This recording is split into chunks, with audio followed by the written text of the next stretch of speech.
একজন আসুক আমাকে বলুক আমার হাজবেন্ডের যারা মাসে তাদের শাস্তি দিবে। আমি আমার হাজবেন্ডের লাশ নিয়ে যাবো। আমার হাজবেন্ড বেরোছে 2 ঘন্টাও হয় নাই ভাই।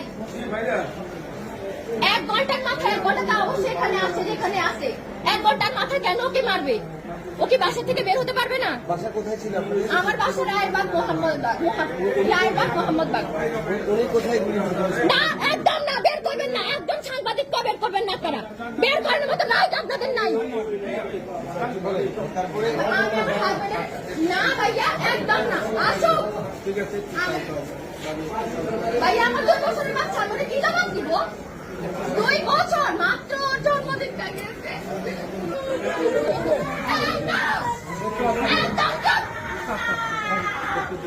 আমার মেয়ে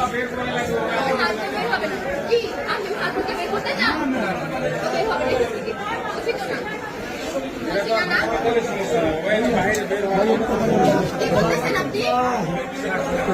আপনার মেয়ে আছেন আমার বয়সের, আমার 22 বছর বয়স মাত্র।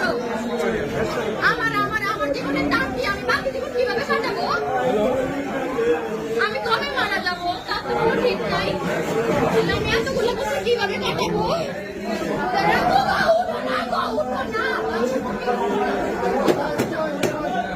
আমি বিধবা। আমার কি বিধবা হওয়ার বয়স হয়েছে বলেন? আমার মাত্র 22 বছর। কিভাবে আমাদের সাথে তুমি রাত্রে ঘুমাইবা না? বলো না। আমার বোনকে তুমি তোমার একটা বয়সে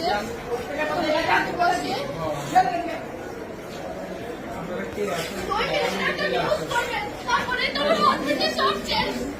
শুধু একটা হেডলাইনে লেখা থাকবে অমুক মারা গেছে, গোলাগুলি কেসে। একটু উত্তর দেন না প্লিজ। বাচ্চার ভবিষ্যৎটা কি?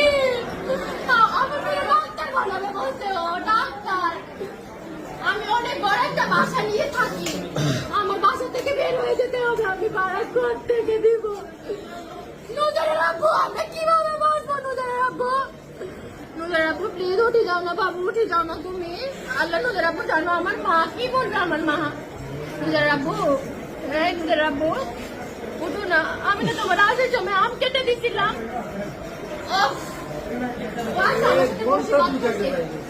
আল্লাহ, আমি মানি না। আমার হাজবেন্ড মারা গেছে, আমি মানি না। কোথায় ছাত্ররা কই? ছাত্ররা কই?